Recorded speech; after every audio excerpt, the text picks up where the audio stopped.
Well, hello and welcome to another episode of Temporary Australians. I'm Jonesy. I'm Hirsty. Coming up on the show, another action-packed edition. And I understand we've got some politicians turning to the dark side. We have. They're coming out of the woodwork for the first state members motorcycle ride in New South Wales Parliament. I want to see whose turn. Mate, unbelievable it is. That's coming up on the show today. Also, this. We discover the reason Helga rides a purple Ducati. Irish from Moto DNA updates us on those doing his training course these days. Rod from Pirates Seachest reveals the origins of his nickname. Johann from Oz Trikes shows us his latest weapon of choice. I remember my last time with Animal from King's Cross Bikers, and we discover what it takes to be a distinguished gentleman.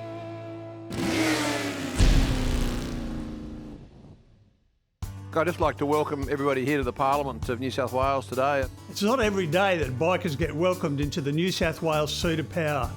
There was clearly something different about this politician. When I was a very young bloke, actually, about 19, I got a little 125, little Honda 125, and I used to ride it to university and back. But it's a lot different to riding a 1584 Harley or even the little 500 Harley that I had today. Did you realise, of course, you're going to get a reputation for being the Minister for Harley Davidson now? I actually, you know what? I've been the Minister for Planning, the Attorney General, Minister for Family and Community Services, but if I could be the Minister for Harleys, that would be fantastic. Motorcycle Awareness Week in 2015, we've had events all across the state. It's a statewide motorcycle safety campaign. We're trying to raise awareness amongst drivers and other road users of the presence of motorcycle riders. We're also trying to ensure that motorcycle riders become better risk managers. But today was an absolute success. It was a fantastic opportunity to get some one-on-one time with like-minded souls and demystify motorcycle riding for some people. When you're riding in a group like we did this morning, I was very pleased that everybody that was out there was very mature, very appropriate in the way they rode, because we see some silly things on the road from motorcyclists and from car drivers. So it's about everybody stepping up and realising motorcycles have got a place on the road, and I love it. I'll do it as long as I can. So it was great to meet you guys and be out on the road with you, and also with Brad. Brad's a surprise package in the New South Wales Parliament, and it was great to be involved in this with him. David, you weren't offended being third on the bike behind Bundy and Tex? Look, you know, you take whatever spot you can. I think that was probably my level of confidence as well as a bike rider.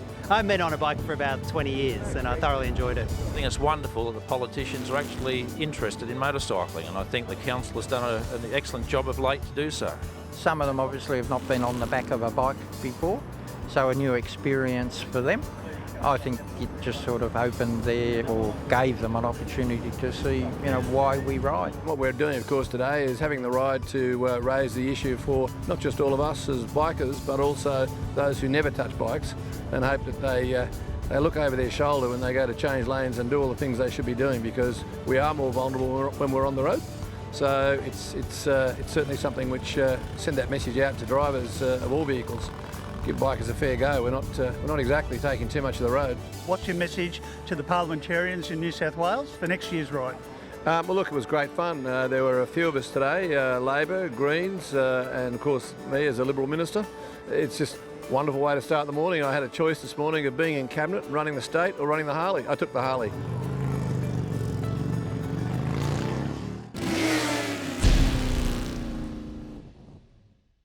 Helga, is this your first Ducatista?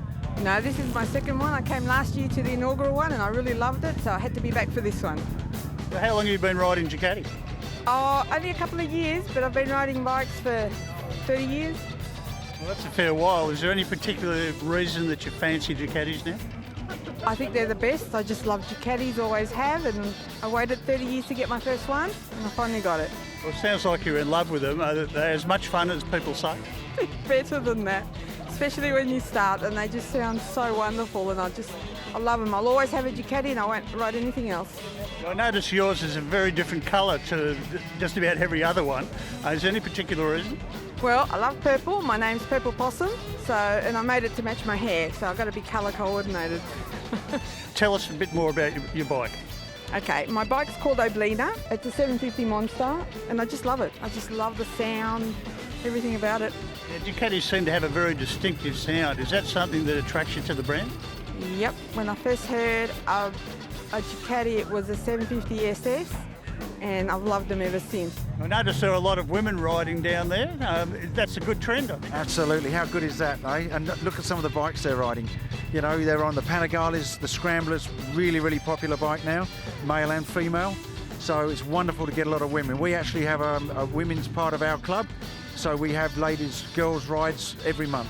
We need more and more women on bikes, and the guys love it. They love being behind a woman rider. The ladies look great on these bikes. They're fantastic. So yeah, it's as I said, you know, more women the better. So you're just recovering from a motorcycle accident. You're back riding again. What's the passion about? Oh, just riding is just so wonderful. I'm putting up with pain today to ride, but to ride a Ducati is just the best thing, and I feel like I'd die. My life wouldn't be complete if I wasn't riding. It's just the best thing. One of the things that's happened in motorcycling is there's been a surge of registrations around the country.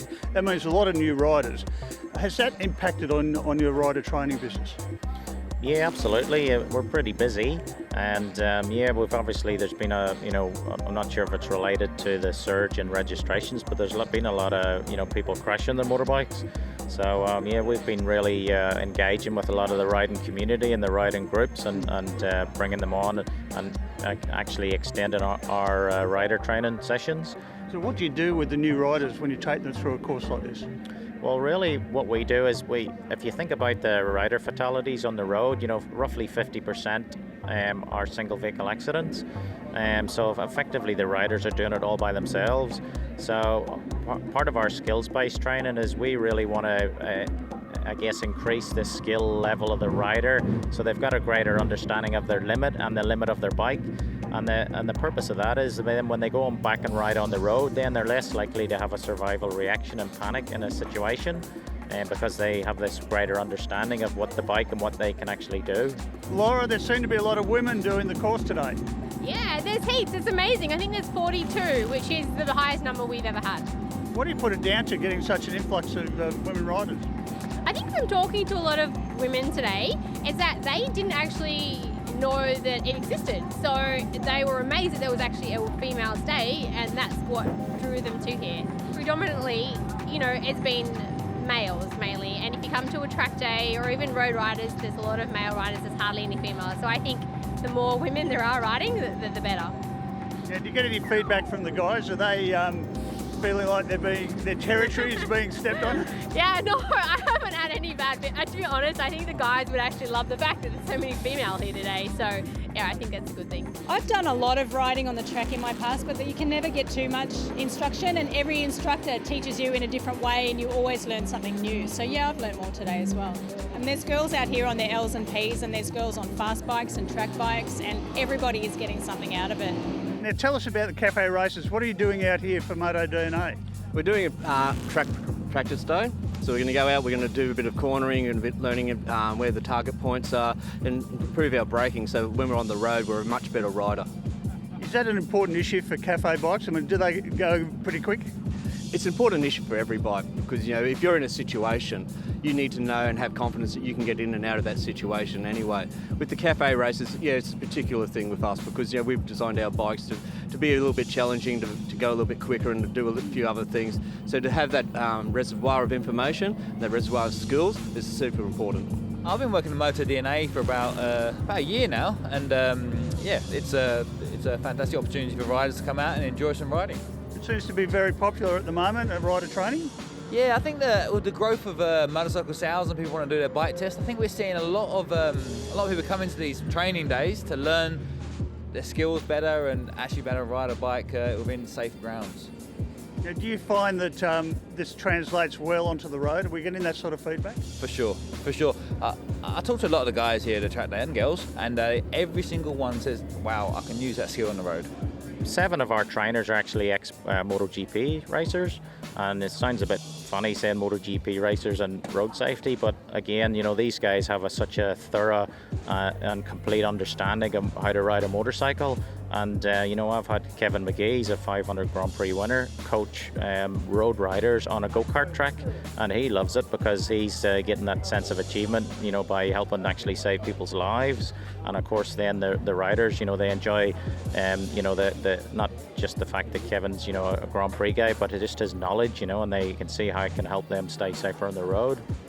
Does this new breed of rider remember Kevin and his achievements? Some of them don't. So you're really saying Kevin's old, that's what you're saying?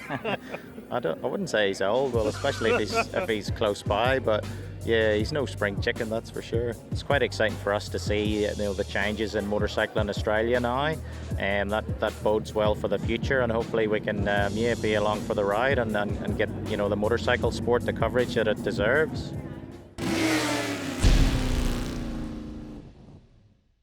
Well, they say that bikers and water are not a good combination, but down here at Victor Harbour we found one bloke who makes a living out of things that swim in the sea and who loves to ride on the road.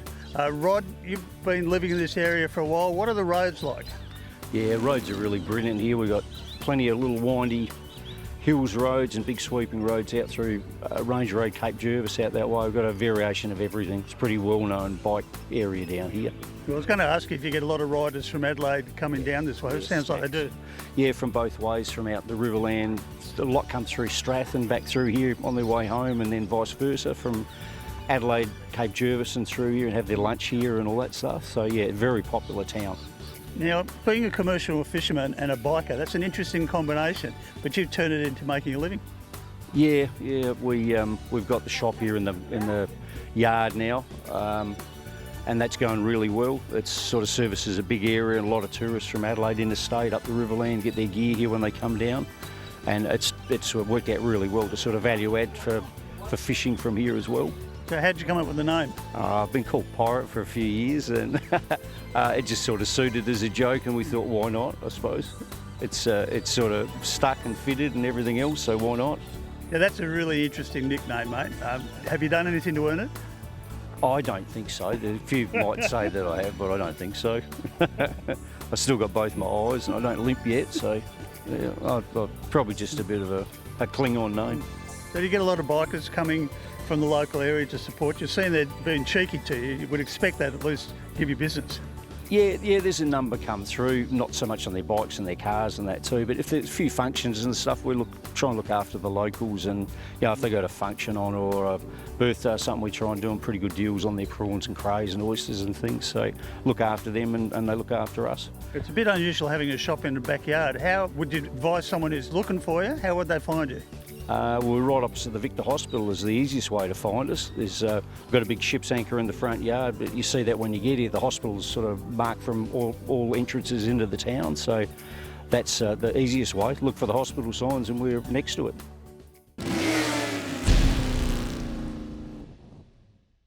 So tell us about the trike you've been riding this weekend.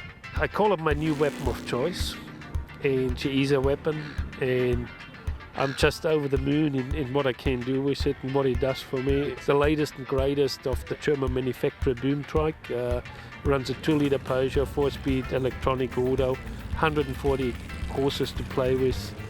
Its handling and performance is like a Ferrari, a race car on 3 wheels. And when I get on it and I ride, I just don't want to stop. We get to where we ride to, and I don't really want to get off because I think, where can we go now? One of the things about trikes is that there's a perception that they're slow around corners, but these bikes here and the one that I'm sitting on, if anything, it's probably quicker than some bikes going around the corners that I've seen. Well, it all comes down to physics, engineering, weight distribution, centre of gravity. So we got a middle-mounted engine, we got a long wheelbase, low centre of gravity, and plenty of power to play with. So what it does when you get into a corner, and with the wheelbase and weight distribution, you don't get body roll. You don't get G-forces pulling you one way or the other way you want to go. So all you do is, like some people say, you point and shoot. Your wife Tanya, how does she find it on the back when you're riding like that? She loves it actually, because she sits slow too, so I get away with a lot more. I can go through corners nice and smooth, lining it up, enjoying the bends and all that. and she doesn't get buffered around, thrown around. So she goes to sleep when I'm driving too soft. Well, not because you're boring, just because it's comfortable. Yeah, when you're on the rear seat, yeah, it's like sitting in the lounge chair, going down the road watching a movie, looking at the scenery, being out and about. You get all the smells, you get all the good and the bad, the wind in the face. Riding the trike is like riding the bike without the hassles of the bike in the fall-off factor and all those kind of things. In 2016, you're going to be taking this bike around to various shows. Yeah, being the brand new show pony, it will have to do its job for the next 2 years in doing all the bike shows. It is the best trike, the best what money can buy.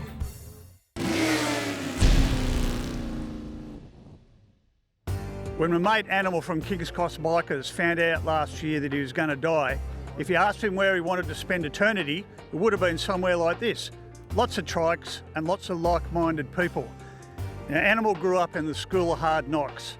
He ended up in jail, and while he was there, he realised that life was meant to be more than just what you got. He wanted to give. And so when he got out, he started up the King's Cross Bikers Club that had spent over 25 years helping the disadvantaged, helping the dying, helping street kids get away from that way of life. The day before he died, Grunt and me, we managed to catch up with him in hospital. Now, a lot of bikers reckon that, you only get to heaven if you've been good enough. And Animal certainly was regarded as a living saint in that part of the world. But what we talked about was the basis in which anyone can get to heaven. And that's very simply by putting your faith in Jesus Christ. So Animal listened to us very politely, and then he agreed to pray with me and Grunt and give his life to God. Now, you might ask the day before his dying, do you think that would be a fair dinkum prayer? Well, for Animal, it would have been. He was one of those blokes who would tell you to get stuffed if he didn't want to hear what you had to say. One thing you can be sure of, if he put his faith in God and he meant it from his heart, then that's where he'll be. And I reckon he'll be making sure there's plenty of motorcycle parking for the rest of us.